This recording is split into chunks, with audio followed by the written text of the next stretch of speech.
अब जैसा कि हम देख रहे हैं कि भारत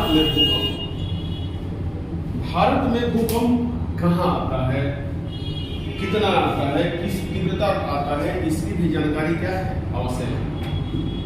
तो सबसे पहले हम लोग अगर भारत का फिजिकल डिवीजन देखें कि भारत का फिजिकल डिवीजन क्या है, तो भारत का जितना भी उत्तर का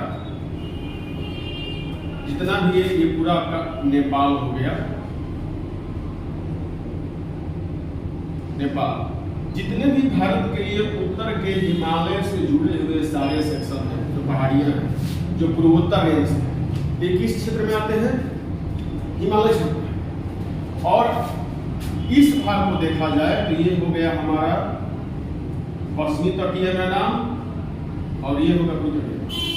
बीच में जो संरचना है, जो बीच की संरचना है, वो सर्वाधिक मजबूत संरचना है। इस भाग को देखा जाएगा, इस भाग को, तो ये भाग सर्वाधिक मजबूत संरचना के आते हैं। यहाँ पर टर्शियरी कालीन लावा का निक्षेप हुआ है और ये सेक्शन जो आप देख रहे हैं, ये सेक्शन हमारा क्या है? मैदान है। तो इस मैदान का विस्तार तो हमारा असम तक हुआ है। असम के मैदानी भागों में और इस मैदानी भागों में थोड़ा सा फर्क है, क्योंकि असम का जो मैदानी भाग है वो हिमालय से बिल्कुल कहा हुआ है, सटा हुआ है। तो इस आधार पे भारत के भूकंप को अध्ययन करने के लिए, जो भारत में भूकंप है, तो भारत के भूकंप के अध्ययन की दृष्टि से या तीव्रता और जोखिम मंडल, कितना जोखिम होता है, जोखिम मंडल के आधार पर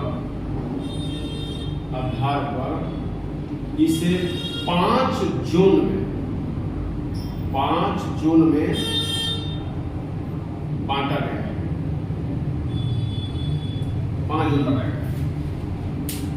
सबसे जरूरी चीज ये है कि भारत में भूकंप सबसे बेसी कहाँ है? जैसे कि कल ही हम लोग स्पष्ट कर दिया था कि दुनिया में सर्वाधिक जो भूकंप कहाँ आते हैं, वो मुर्दार पर्वत श्रृंखला में आते हैं। भारत के जो उत्तरी भाग है, तो भारत के उत्तरी भाग में क्या है? हिमालय एक नवीन मुर्दार पर्वत है। हिमालय के नवीन मुर्दार पर्वत के क्षेत्र में जो भी क्षेत्र है, जम्मू कश्मीर हो गया, हिमाचल प्रदेश हो गया, उत्तराखंड हो गया, सिक्किम हो गया, अरुणाचल प्रदेश हो गया, पूर्वोत्तर के नागालैंड पहाड़ियां सब हो गई, ये सारे किस क्षेत्र में आएंगे? सबसे खतरनाक जोन में आएंगे। तो सबसे खतरनाक जोन में आएंगे और यही देखेंगे कि हम लोग क्या है? दिल्ली है। अब दिल्ली में भूकंप 5 तारीख को शाम को आया था। तो दिल्ली में भूकंप का बड़ा रीजन है भारत के उत्तर हिमालय से सटे हुए सारे क्षेत्र और हिंदुकुश पर्वत का एक भाग कहाँ चला आता है? लुटियंस दिल्ली में। तो दिल्ली का जो दक्षिणी भाग है, तो दिल्ली के दक्षिणी भाग में क्या होता है? हमारा हिंदुकुश पर्वत का विकास हुआ है, तो वहां प्रभाव कम पड़ेगा। लेकिन इसका उत्तरी और पूर्वी जो भाग है, तो उत्तरी पूर्वी भाग जो हिमालय से सटा हुआ है, उसका क्या भूकंप झटझट से ज्यादा होता है, लेकिन पिछले भागों में कम होती है। तो दिल्ली में भूकंप का मूल रीजन है हिमालय का सतह। अब दिल्ली में भूकंप की सबसे बेसी समस्या कहाँ बनी होती है? तो एनसीआर का भी इलाका देखेंगे तो मुलायम चट्टानों से बना हुआ है और जमुना नदी के किनारे जो भी जमुना का डिपोजिट हुआ है, एक कमजोर संरचना है। तो दिल्ली में जमुना नदी के आसपास के क्षेत्रों में भूकंप की संभावना हमेशा क्या होती है? वही रहती है। ऐसे भूकंप जो में 4 बजा रहता है, लेकिन वही जो दक्षिणी दिल्ली है, जहाँ पर दिल्ली पठारी पर राष्ट्रपति भवन, प्रधानमंत्री आवास, संसद भवन सब बने हुए हैं, वो एक पहाड़ी श्रृंखला है, तो वो मजबूत श्रेणी है। तो उससे भूकंप जोन की श्रृंखला हम लोग 3 में रखते हैं, कहीं कहीं लोग 2 में दिखा देते हैं। तो मतलब कि दिल्ली में भूकंप का बड़ा रीजन क्या है?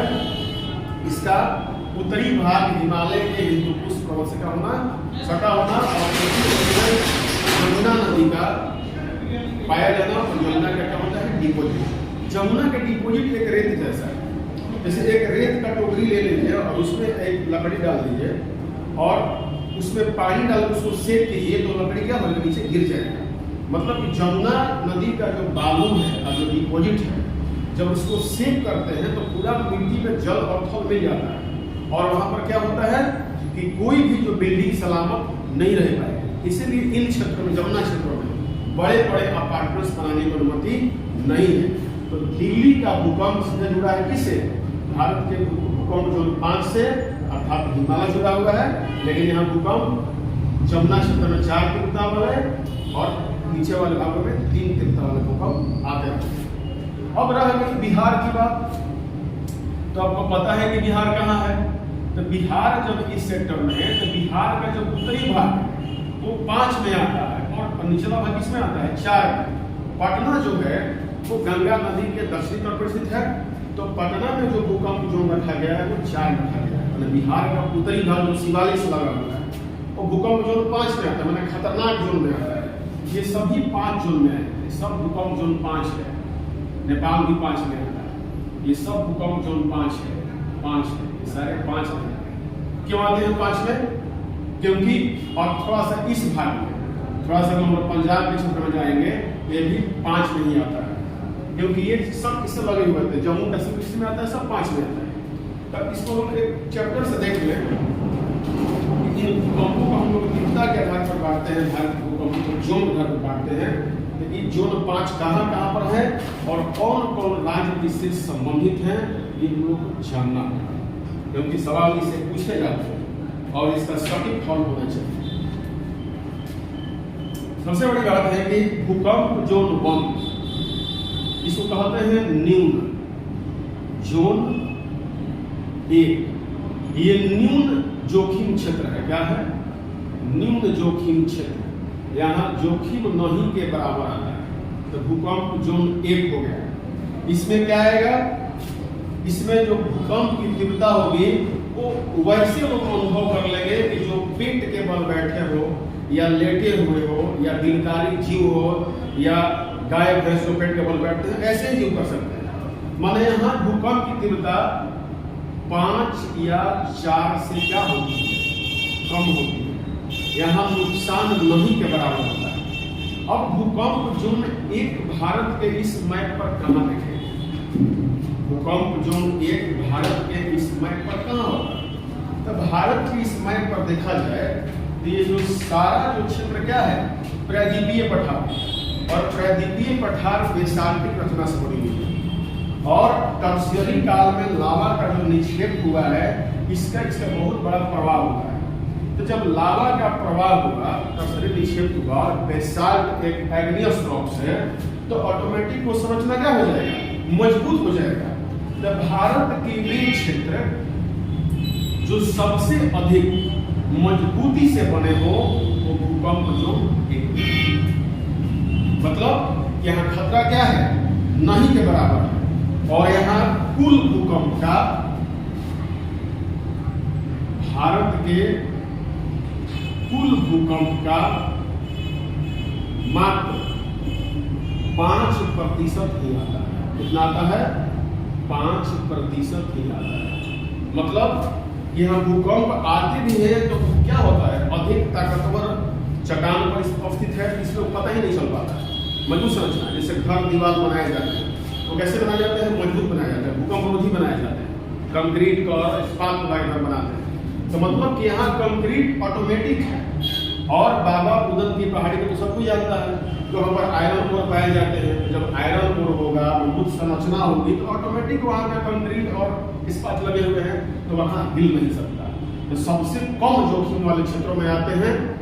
और राजस्थान का भी कुछ क्षेत्र आता है जो अरावली पहाड़ी रेंज में आता है, तो इस सभी क्षेत्र 1 में आते हैं। अब आता है जोन 2। जोन 2 के बारे में जाने आप। जोन 2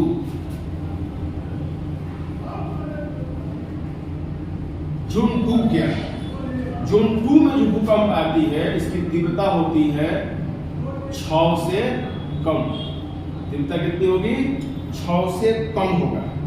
और देश का 46% भाग, देश का 46% भाग भूकंप जोन 2 में है।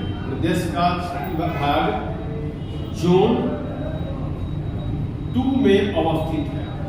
इस बात को बिल्कुल याद रखें, जोन 2 में अवस्थित है। और यह क्षेत्र कौन सा है? पठारी संरचना है। मतलब कि इस एक के अतिरिक्त और जो पठारी भाग हैं, तो यहाँ पर क्या है? पठारी संरचना है। इन पठारी संरचना वाले भागों में देखा जाए तो थोड़ा सा ये जो पंजाब का जो दक्षिणी पश्चिमी भाग है ये है, राजस्थान का भाग है, थोड़ा सा हरियाणा का भाग है, और बाकी सब ये क्षेत्र है। मतलब कि इस इलाके को अगर देख लिया जाए तो इस इलाके के बाद जितने ये पठारी संरचना है दक्षिण के प्रायद्वीपीय पठार का, वो सारे क्षेत्र किसमें आते हैं? भूकंप जोन 2 में आते हैं। लेकिन पंजाब का ऊपर वाला भाग जो लगा है कश्मीर घाटी से, उसमें 5 है। ये सारे क्षेत्र किसमें आते हैं? 2 में आते हैं। 2 में आते हैं। मतलब कि बड़ा व्यापक क्षेत्र है। भूकंप जोन 2 जो है बहुत एक व्यापक क्षेत्र है। इसके बाद हम लोग देखेंगे तो इसका टोटल भूकंप माने कुल भूकंप, कुल भारत के भूकंप का, कुल भारत के भूकंप का यहाँ पर 43% भाग आता है। कितना? 43% भाग आता है भूकंप जोन 2 में। अब हम लोग बात करेंगे भूकंप जोन 3 की। जोन 3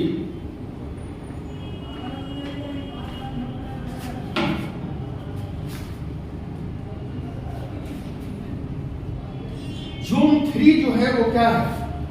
जो हम जोन 1 से 2 और 3 पर बढ़ते जाएंगे, क्या होगा? भूकंप तीव्रता बढ़ती जाएगी। तो भूकंप जोन 3 है, यहाँ पर 7 तीव्रता के भूकंप आते हैं।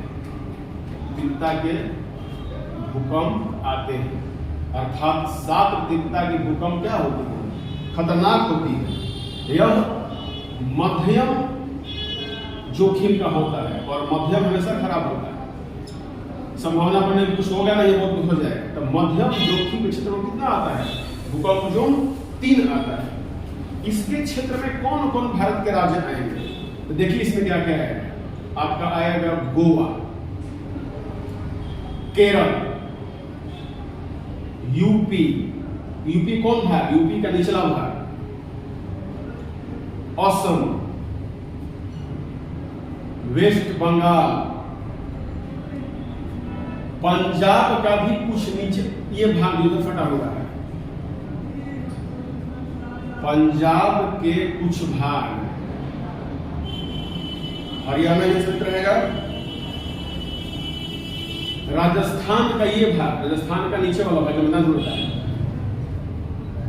राजस्थान का दक्षिणी और पूर्वी भाग, सॉरी उत्तरी पूर्वी भाग, उत्तरी और पूर्वी भाग। फिर आ जाएगा मध्य प्रदेश।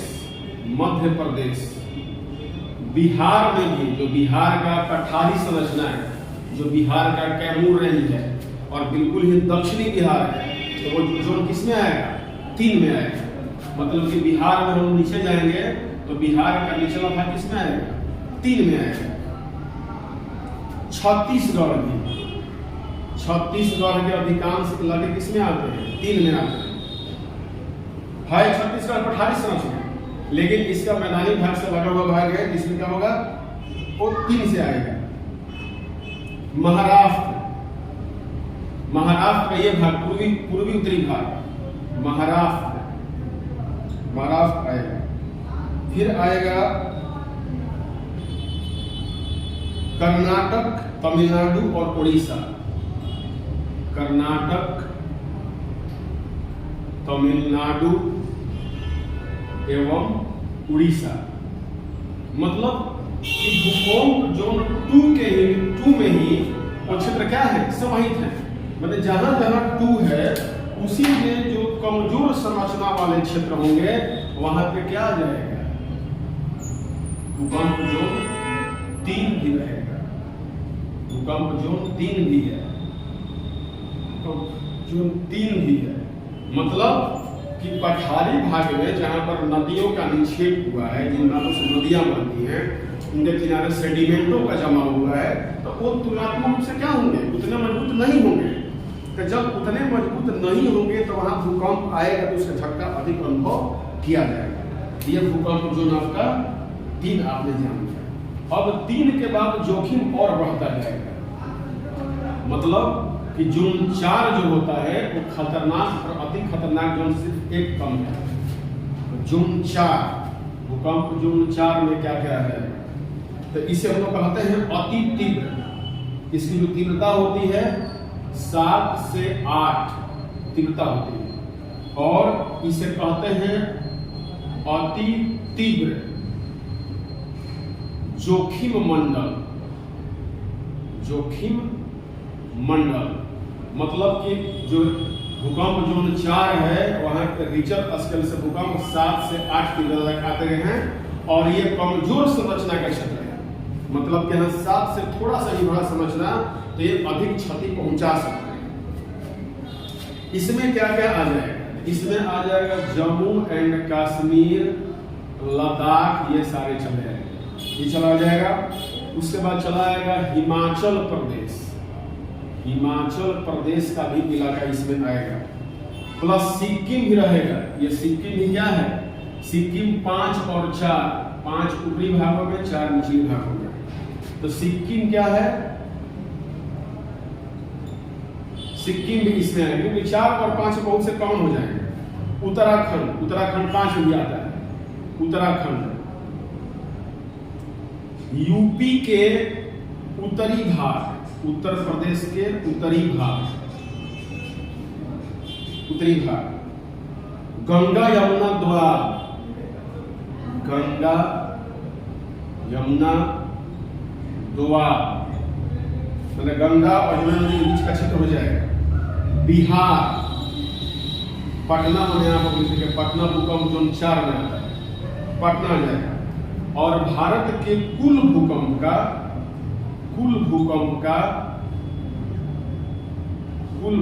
का यहाँ 18% भाग आता है।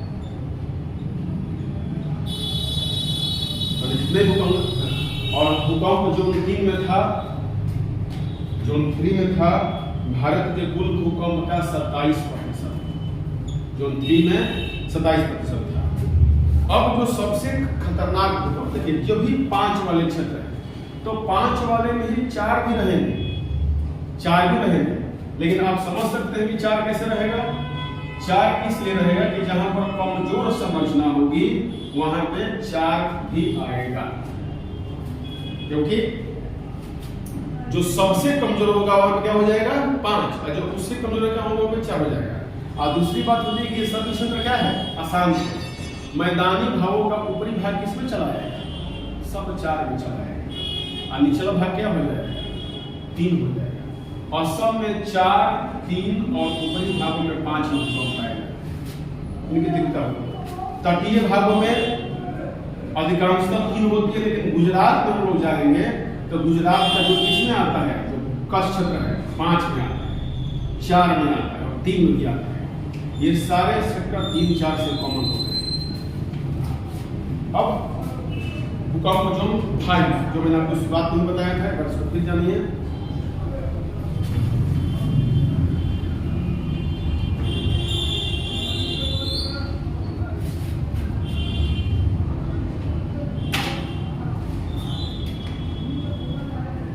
जोन 5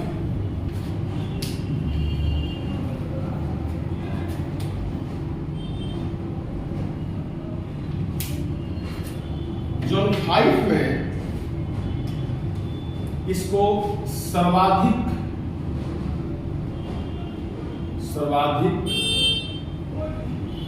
जोखिम मंडल में रखते हैं। सबसे बेसी इलेवंस कहाँ होगा 5 में।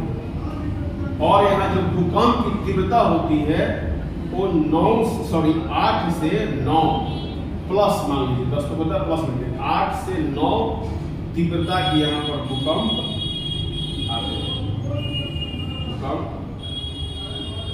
आते हैं। इस क्षेत्र में क्या क्या आएगा, कौन कौन से राज्य आएंगे?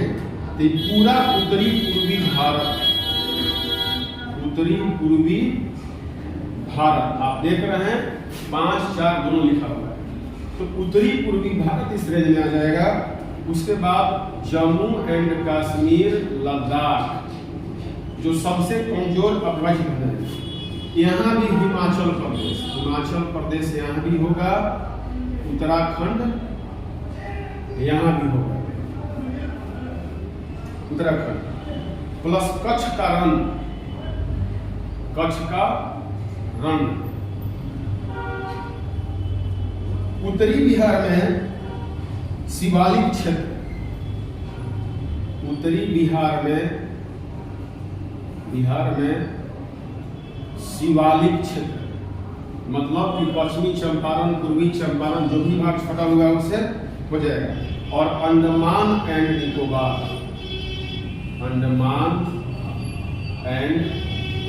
निकोबार आइलैंड जो है वो भी भूकंप जो किसमें आता है? 5 में।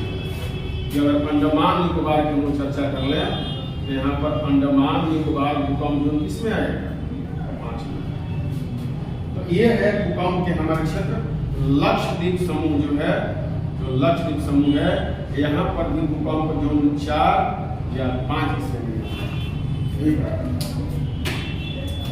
और भारत के कुल भूकंप, भारत के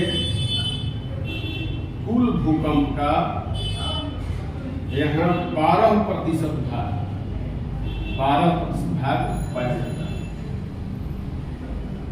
मतलब कि भारत का 12% भाग जो पूर्वोत्तर है और पहाड़ी भाग है वो भूकंप के सर्वाधिक जोखिम मंडल में आता है। तो ये आपको भूकंप के सर्वाधिक जो मंडल है आपको स्पष्ट कर दिया गया है। अब हम लोग जानेंगे भूकंप के प्रभाव क्या होते हैं।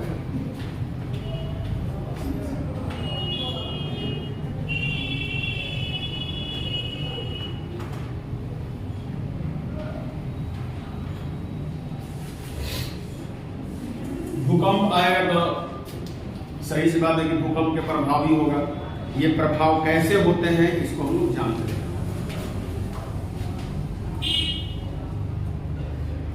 भूकंप के प्रभाव, हम लोग कहते हैं किसी से कितना घबराए कि भूकंप आ गया है क्या, तो मतलब कि भूकंप के प्रभाव अधिकांश क्या होते हैं? खराब ही होते हैं। कहीं अलग बात है कोई इसके लाभ भी हो जाता है, जमीन के अंदर कोई खनिज छिपा हुआ है और भूकंप के माध्यम से बाहर निकल गया, कोई जमीन पानी में डूबा हुआ था वो बाहर आ गया, उससे कुछ फायदे हो जाते हैं। लेकिन अधिकांश प्रभाव से क्या होते हैं? घातक होते हैं। इसका भूकंप के प्रभाव में सबसे पहला होता है कि जो रचनात्मक वस्तुओं की क्षति हो जाती है। मैंने जो भी हम लोग निर्माण करते हैं क्या होता है? नष्ट हो जाता है। नगरों का नष्ट होना, बड़े बड़े नगर नष्ट हो जाते हैं, नष्ट होना। फिर है दरार फट जाना, सड़कों में घरों में क्या होते हैं? दरार फट जाते हैं, दरार फट जाना। कहीं भी तो जमीन पर दरार फट जाएगा, वहां से बालू बेड़ी बाहर निकल जाएगा। भूस्खलन मतलब कि पर्वतीय क्षेत्रों में क्या होगा कि ऊपर का भाग टिका हुआ नीचे गिर जाएगा, उसे बोलते हैं भूस्खलन। अब भूस्खलन आएगा तो दोबारा भूकंप आएगा। स्थल भाग में उभार एवं धंसाव, स्थल भाग में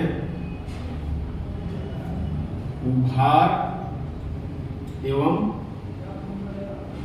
धंसान। अब एक एग्जाम्पल है कि 1819 ईस्वी में, कब?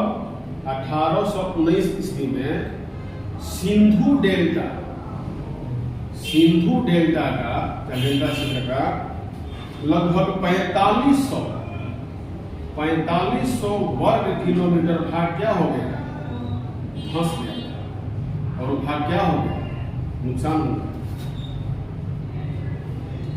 इसके बाद पुनः देखा जाए तो बाढ़ का प्रकोप हो जाता है। एक तो बेचारा परेशान है, ऊपर से भूकंप से घर मकान गिर गया और ऊपर से बाढ़ आके बहा के लेके चला गया। तो बाढ़ कैसे करेगा, नदियों पर डैम बने हैं, आप सोचिए कि तो डैम में दरार चला है क्या होगा, सारे के सारे डैम के पीछे सारे गांव बह जाएंगे। एक तो पहले भूकंप से परेशान, ऊपर से जो भी बचा सब बाढ़ जाएगा। दूसरी, नदियां अपना मार्ग बदल लेती है, और जब नदी मार्ग बदल लेगी और नदी के मार्ग में अवरोध पैदा हो जाएगा तो क्या होगा, बाढ़ आ जाएगा।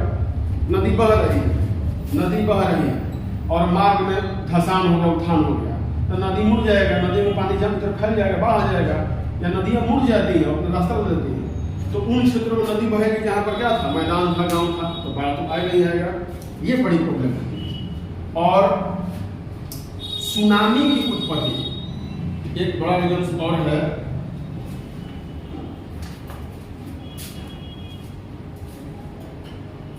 सुनामी की उत्पत्ति,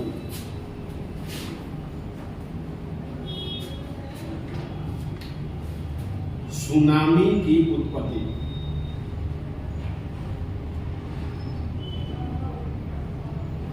सुनामी क्या होता है, जब समुद्र के तली में जब भूकंप आ जाएगा तो उससे क्या होगा, समुद्र की जो लहरें होती हैं वो तट की ओर अधिक ऊंचाई से बढ़ेंगी, और जब तट की ओर अधिक से ऊंचाई से बढ़ेंगी तो वह आबादी वाले क्षेत्रों में, मतलब वैसे क्षेत्रों में समुद्री जल प्रवेश करके तबाही ला देगा कि जहाँ पर मानवीय संरचना और खेती बाड़ी दूसरे काम। तो मतलब कि जब समुद्र के तली में भूकंप आ जाएगा तो उससे क्या होगा, सुनामी की उत्पत्ति होगी। ये सब सारे खतरनाक कारण हैं।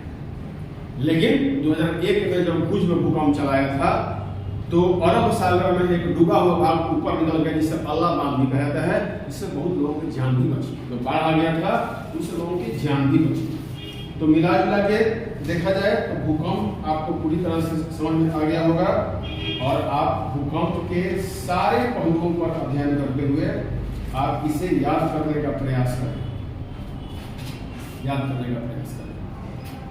तो मुझे उम्मीद है कि कल शुरुआत से अभी तक आपने भूकंप को समझा है, भारत के क्षेत्रों में देखा है, दुनिया भूकंप कहाँ की इसको हमने समझा है। तो इससे आप प्रश्न बनाएं, आपके सभी बने।